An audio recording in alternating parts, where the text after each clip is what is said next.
हाथ छोड़ो उसका। कृष्णा, हाथ छोड़ो, क्या कर रहे हो तुम? नहीं, मैं सोनू का हाथ नहीं छोड़ूंगा। उसने मुझे धक्का देकर गलती की, लेकिन वो गलत नहीं है। तुम सही गलत का पाठ पढ़ाओगे, ज्यादा ना बड़े बनने की कोशिश मत करो। गलती की है सोनू ने, तो फिर इसे साबित कीजिए।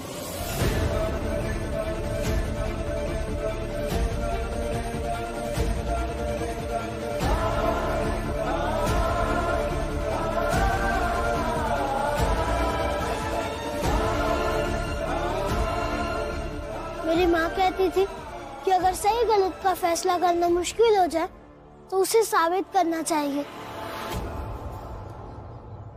इससे सही गलत साफ साफ समझ आ जाता है। तुम ना बिना मतलब की बहस कर रहे हो कृष्ण। यही तो आपका काम है ना सर जी, आप कोर्ट में बहस ही तो करते हैं। यही मैं यहाँ कर रहा हूँ। यशोदा जी, आप इसको अंदर लेकर जाइए इसे अंदर। नहीं, मैं अंदर नहीं जाऊंगा और ना ही सोनू को इस घर से बाहर जाने दूंगा। सोनू इस घर से बाहर जाएगा, मैं भी देखता हूँ कौन रोकता है इसे।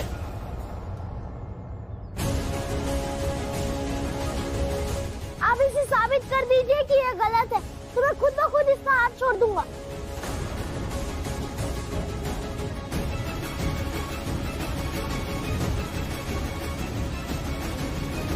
कृष्णा, क्यों जिद कर रहे हो? छोड़ दो ना हाथ। क्यों कह रहे हो ये सब? क्या बात है? मैडम जी, माँ ने एक बार कहा था कि ये जरूरी नहीं है कि जो चीज सही दिखे वो सही हो और जो चीज गलत दिखे वो गलत।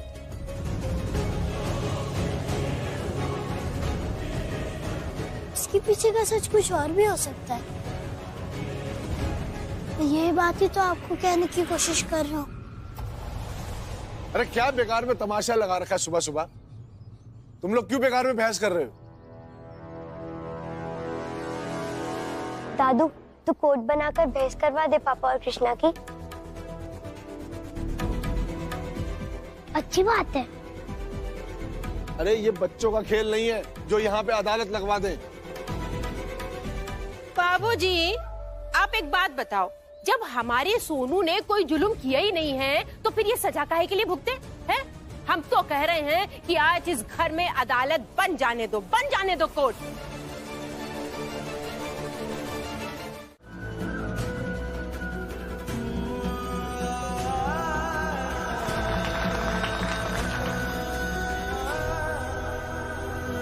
और गलती साबित ही नहीं हुई तो सोनू को घर से निकालने की या घर में ना आने देने की बात भी रद्द होती है।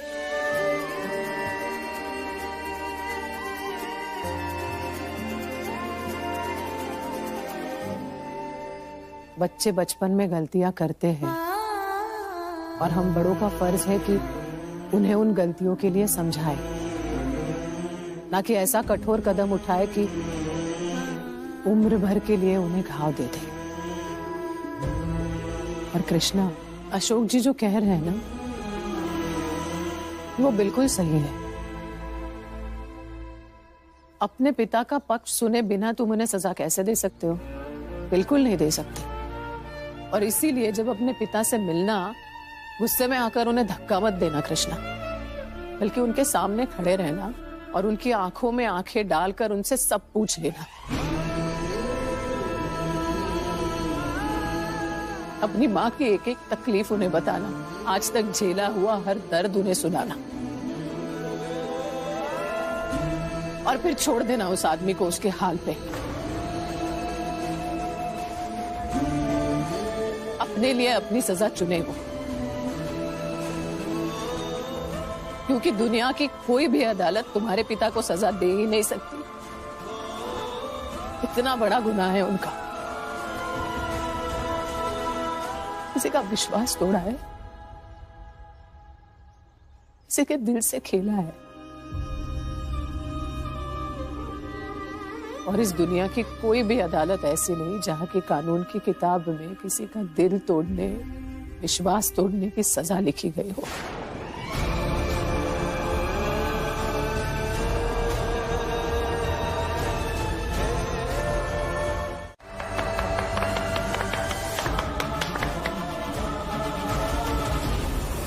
अरे वाह भाभी, क्या कमाल का फैसला सुनाया आपने।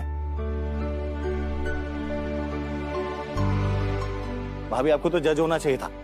अरे हम तो कहेंगे कि जज हो तो आपके जैसा, एकदम निष्पक्ष,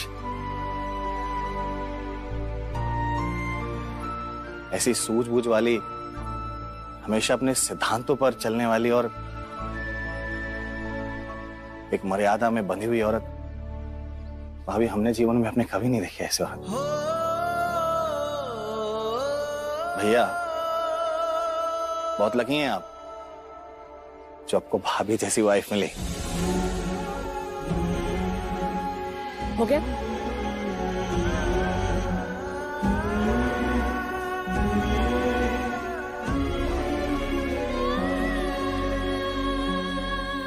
बधाई हो कृष्णा तुम्हें, तुम केस जीत गए। सॉरी सर जी, पर मैं कोई केस नहीं लड़ रहा था, मैं तो बस सोनू का पक्ष रख रहा था।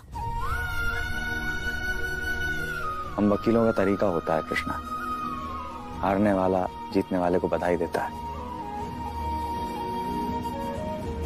और तुम ये केस जीते हो, इसलिए तुम्हें बहुत बहुत बधाई।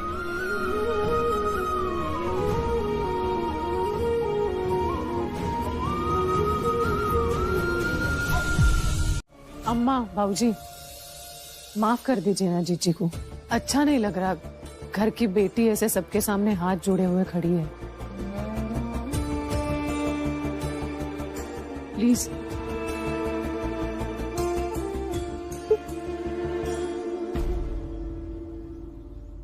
तुम वकील अशोक गुप्ता, मैं कृष्णा का बाप अशोक गुप्ता। तुम तो कृष्णा से पहली बहस में ही हार गए हैं? क्या करोगे कल जब तुम्हें कृष्णा के बाप के लिए बहस करनी पड़ेगी, तो क्या करोगे? देखा सोनू के बचाव में कृष्णा का कितना मजबूत पक्ष था।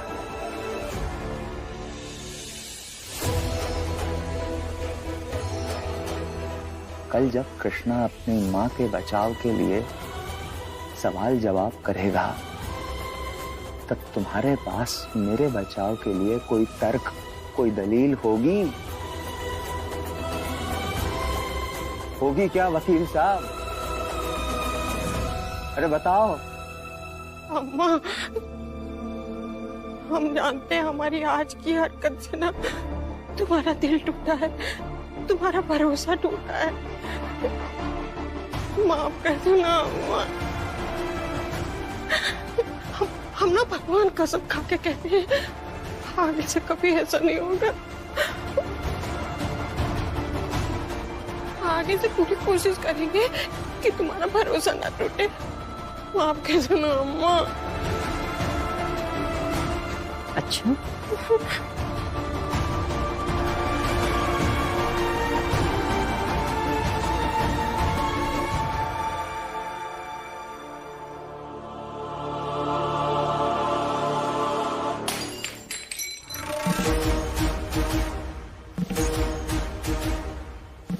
अब जोड़ कर दिखाओ इसे, दिखाओ। कामिनी, इंसान का दिल और विश्वास दोनों बहुत नाजुक होते हैं, और एक बार ये टूट जाते हैं ना तो फिर आसानी से नहीं जुड़ते। और तुमने वो बात तो सुनी होगी ना कि दूध के पतीले को हमेशा नींबू से दूर क्यों रखते हैं? क्योंकि एक बार अगर नींबू की वजह से दूध फट जाए ना, तो लाख कोशिशों के बावजूद दूध पहले जैसा नहीं रहता। पता नहीं यशोदा जी, हमारे प्रोफेशन में ना बेनिफिट ऑफ डाउट सबको दिया जाता है। बिना किसी की बात सुने कोई फैसला नहीं लेना चाहिए, और यही पहला लेसन है वकालत का, पहली सीख है। क्या पता, हो सकता है वो सही भी हो। कैसे सही हो सकता है? सारी बातें सामने है अशोक जी, सरासर गलत है वो इंसान। कानून जज्बात के हिसाब से नहीं चलता, वो तर्क के हिसाब से चलता है, और जज्बात तर्क के मोहताज नहीं होते। जी। पता नहीं क्यों आपको उस इंसान का ऐसा कौन सा पक्ष दिखता है कि मौका पाते ही आप उसकी वकालत करने लगते हैं। नहीं, ऐसा नहीं। नहीं, क्या सिर्फ इसलिए कि आप खुद एक मर्द हैं? क्या मतलब इसीलिए उसका पक्ष रखते हैं आप? क्या बात कर रही हैं आप? ये मर्द और औरत की बात कहाँ से बीच में आ गई? ये मत लाइए, ये ठीक नहीं लग रहा है। आप तो कृष्णा के पिता के बारे में कुछ सुनना ही नहीं चाहती हैं। अरे कभी आप उस इंसान का भी पक्ष जानने की कोशिश करिए यशोदा जी। उस इंसान की भी कोई सच्चाई हो सकती है। उसकी सच्चाई क्यों नहीं हो सकती? नहीं, जरूर हो सकती है। तो चलिए अशोक जी, गिन लीजिए कि कृष्णा के पिता के पास अपनी सच्चाई साबित करने के, अपना पक्ष रखने के कितने सारे मौके थे। जैसे पहला मौका जब माला उसको छोड़ के चली गई, उसे ढूंढना चाहिए था माला को, नहीं ढूंढा उसने। दूसरा मौका जब माला ने हॉस्पिटल से चिट्ठी भेजी थी उसे मिलने जाना चाहिए था।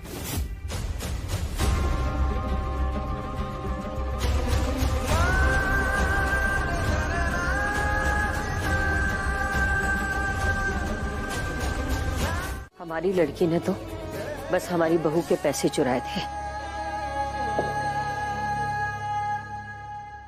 हम उसे ही माफ नहीं कर पाए। फिर कृष्णा के बाप ने तो इसका पूरा बचपन चुरा लिया, इसकी माँ की सारी खुशियां चुरा ली, माँ बेटे के सारे सपने चुरा लिए। ये भला कैसे माफ कर सकता है अपने बाप को? रात बहुत हो गई है, जाके सो जाओ। चलो।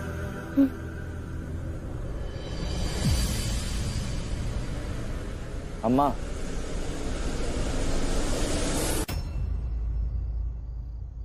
मान लीजिए कृष्णा का पिता अगर आपका बेटा होता, तब भी आप माफ नहीं करती।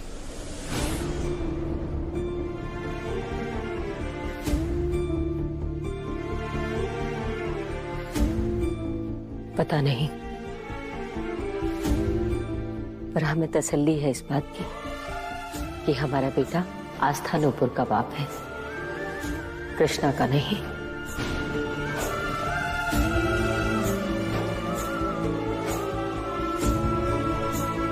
इतने मौके होने के बावजूद अगर उस इंसान ने कुछ भी नहीं किया तो ऐसे इंसान को क्या कहेंगे आप? गुनहगारी कहेंगे ना, एक निहायत गलत इंसान। मेरे पास ये कारण है कृष्णा के पिता को गुनहगार कहने के लिए। कृष्णा के बाप ने तो इसका पूरा बचपन चुरा लिया, इसकी माँ की सारी खुशियां चुरा ली। ये भला कैसे माफ कर सकता है अपने बाप को?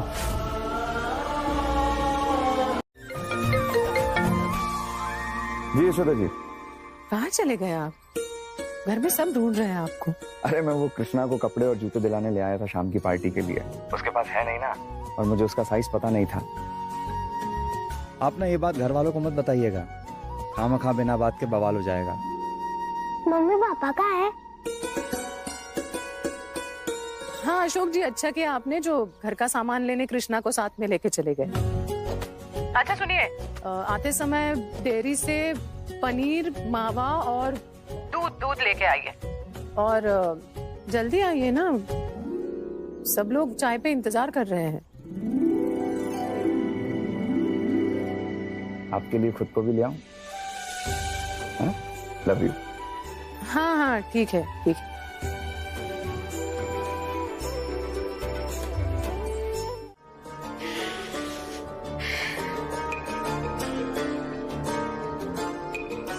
तुम्हें क्या लग रहा था कि पैसे कहाँ से आ रहे हैं? इसी बात को तो लेकर हम अशोक से पैसे ऐंठ रहे थे, लेकिन तुम्हारे कारण ना पैसे हमारे पास आते आते रह गए। चलो कोई बात नहीं, अब ये जो फोटो है ना, ये हमारी सारी भरपाई करेगी। वैसे ये बात बताने यशोदा रानी को हम गए तो थे पहले, लेकिन ऐन वक्त पे अम्मा ने हमें छापा मार के हमारा मुंह बंद कर दिया।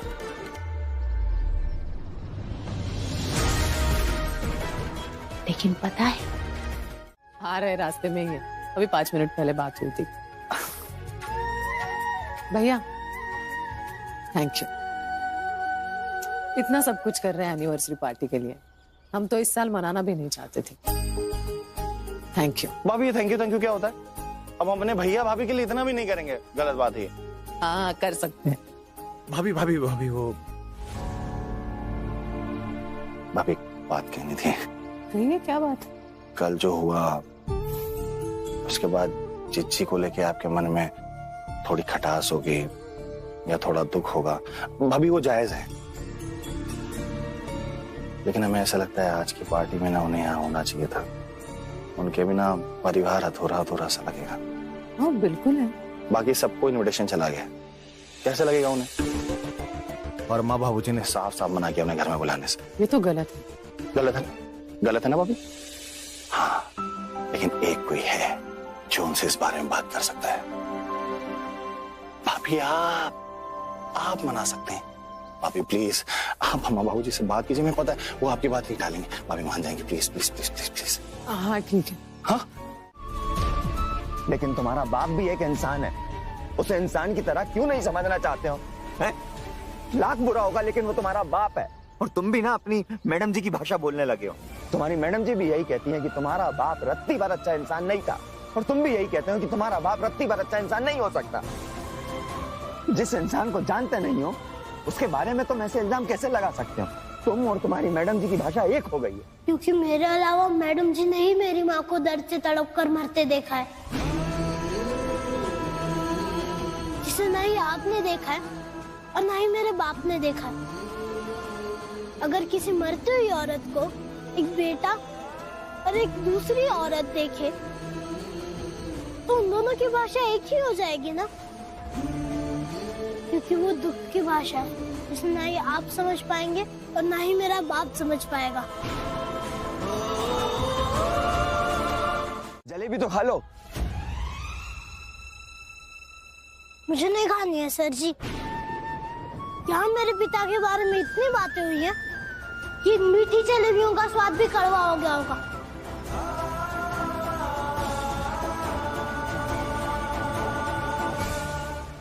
सर जी क्या देख रहे हैं? अब इन जलेबियों का स्वाद कड़वा हो गया है। क्या देख रहे हैं सर जी? अब इन जलेबियों का स्वाद कड़वा हो गया है। क्या देख रहे हैं सर जी? उन जलेबियों का स्वाद कड़वा हो गया है। क्या देख रहे हैं सर जी? उन जलेबियों का स्वाद कड़वा हो गया है। क्या देख रहे हैं सर जी? उन जलेबियों का स्वाद कड़वा हो गया है। उन जलेबियों का स्वाद कड़वा हो गया है। अब इन जलेबियों का स्वाद सर जी प्यार मैं अपनी माँ से करता हूँ, नहीं नफरत में अपने पिता से करता हूँ। कड़वा हो गया है। अब इन जलेबियों का स्वाद कड़वा हो गया है। कृष्णा मुझे माफ कर दो। कृष्णा मुझे माफ कर दो। मुझे माफ कर दो कृष्णा। सर जी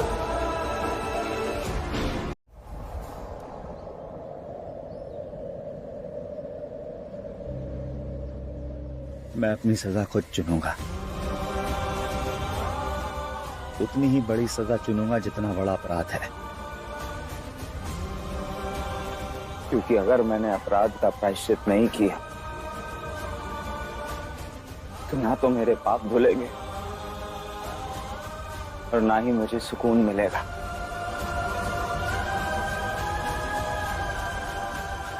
क्योंकि बिना प्रायश्चित किए ना तो मैं यशोदा जी से नजरें मिला पाऊंगा और ना ही आस्था नुपुर का आदर्श पिता बन पाऊंगा।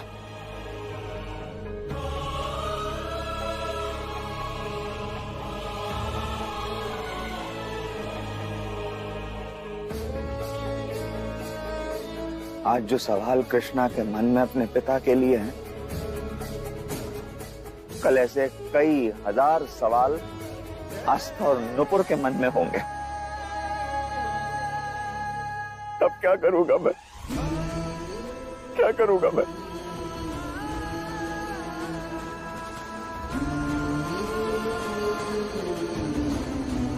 अपने पाप का प्रायश्चित किए बिना मैं वो इंसान कभी नहीं बन पाऊंगा जो छवि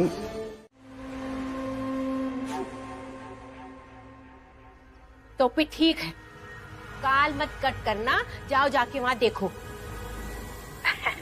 और तुम्हें पता चल जाएगा कि तुम्हारी क्या औकात है उस घर में और तुम्हारे चाहने न चाहने से क्या होता है मास्टरनी?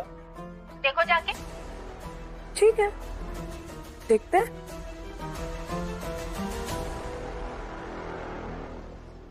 अम्मा बाबूजी, देखिए जीजी जीजा जी इस घर का हिस्सा ही है ना। आज तक हर छोटी बड़ी खुशी में, परेशानियों में, दुख में वो हमारे साथ यहाँ रहे हैं। तो आज भी आने दीजिए ना उन्हें, प्लीज।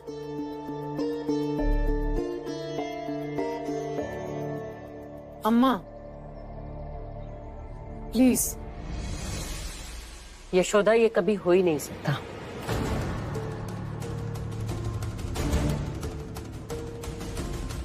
हालांकि आज कामिनी के यहाँ नहीं आने से सबसे ज्यादा दुख हमें ही होगा,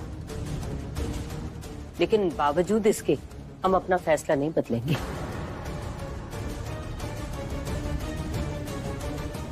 कामिनी यहाँ नहीं आएगी और तुम्हें हमारी ये बात माननी होगी।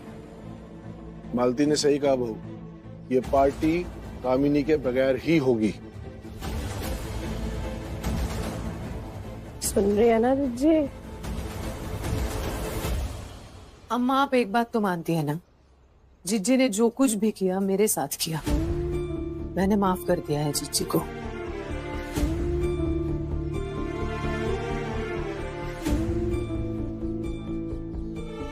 तो आप भी भूल जाइए ना सब कुछ। हमारी शादी की सालगिरह है, जिज्जी नहीं आएंगी तो मुझे अच्छा नहीं लगेगा बाबूजी। हम कामिनी को माफ नहीं करेंगे। जाओ जाके अपनी तैयारी करो, अब इस बारे में कोई बहस नहीं होगी, बात खत्म। अब हमें लग नहीं रहा है कि कोई फायदा है, हम लोग जा नहीं पाएंगे वहां। तो यशोदा की भी आवाज आनी बंद हो गई। अरे रुको मास्टरनी, हाँ रुको। देखो, यशोदा जैसी औरतों को तुम जानते नहीं हो, इन्हें बड़ा शौक होता है महान बनने का। ये चुप बैठने वालों में से नहीं होते। देखना। फिर ठीक है, मैं भी इस पार्टी में नहीं आऊंगी।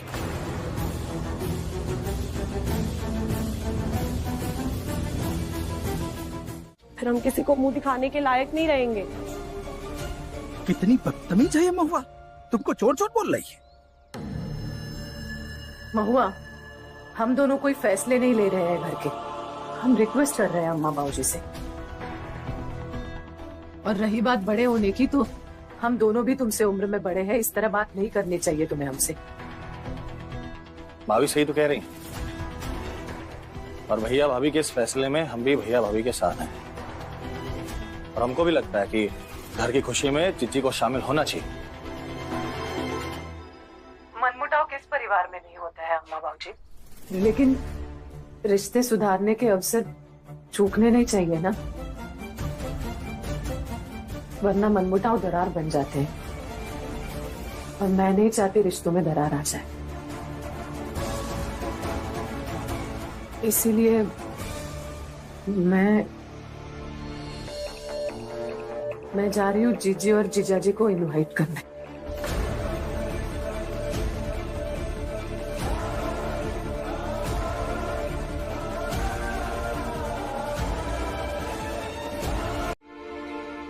मैं आप दोनों को और सोनू को रात की पार्टी के लिए इनवाइट करने आया हूँ। सोनू का? इसका मतलब हम पार्टी में जा रहे हैं? क्या सोच रही हो भाई? इनविटेशन एक्सेप्ट करना है या इनविटेशन लेके आने वाले को वापस भेजना है?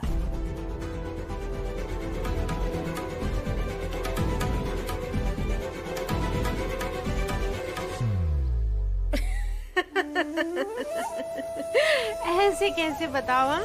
कृष्णा बेटा आए इनविटेशन लेकर के तो फिर जाना तो बनता ही है। हाँ? हम आएंगे पार्टी में। अरे वाह, इसका मतलब हम पार्टी में जाएंगे।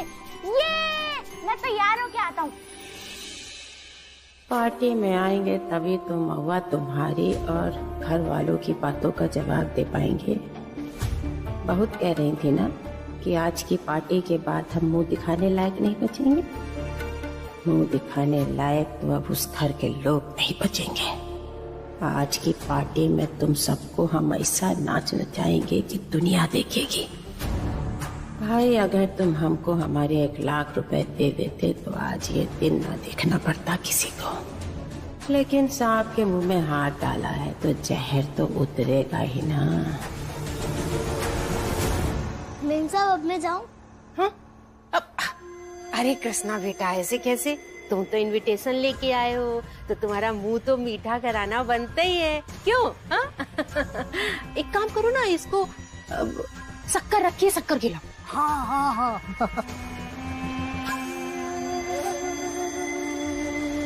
अब निकल आओ मौला, तुम्हारे आने का समय हो गया है।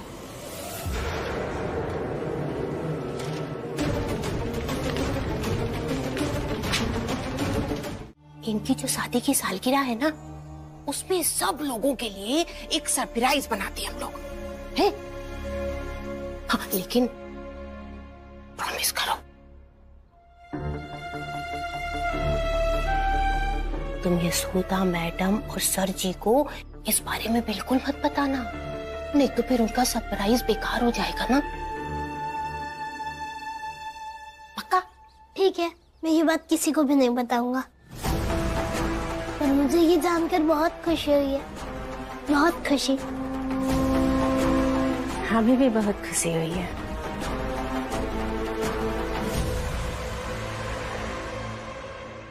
मैं तैयार हो गया। लो बेटा, मुंह मीठा करो फिर। ये लो।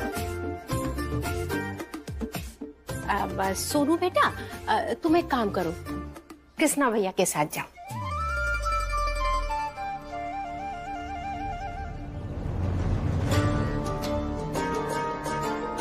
सोचा तो था हमने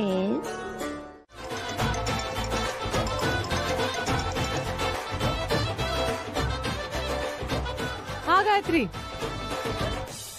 मुझे माफ कर दो यशोदा, मुझसे बहुत बड़ी गलती हो गई। पता नहीं क्या क्या बोल दिया, मेरा दिमाग खराब हो गया था जो मैंने तुम पर और अशोक भाई सबकी नियत पर शक किया। अशोक भाई सबकी दोस्ती पर शक किया, उस पे सवाल उठाए। मुझे प्लीज माफ कर दो यशोदा। Gayatri, it's okay. देखो, अपने आप को दोष मत देना तुम। और वैसे भी आज नहीं तो कल पैसे लौटाने तो थे ही ना हमें। और घर गृहस्थी के परेशानियों में उलझी औरत को कभी कभी ऐसे कदम उठाने पड़ जाते हैं, मैं समझ सकती हूँ। तुम टेंशन मत लेना, मैं बुरा नहीं मानी हूँ। अच्छा, तुम और मनोज भैया आ रहे हो ना शाम को? किस मुंह से पे यशोदा? गायत्री, तुम्हें हमारे रिश्ते की कसम। देखो, रिश्तों में पैसों का आना ठीक नहीं है। तुम्हें शाम को आना है, तुम दोनों नहीं आओगे तो हमारी खुशी अधूरी रह जाएगी। गायत्री, थैंक यू यशोदा, तुमने मेरे मन का बोझ हल्का कर दिया। मैं समझ नहीं पा रही थी तुमसे किस मुंह से माफी मांगू। Thank you. हम आते हैं शाम को।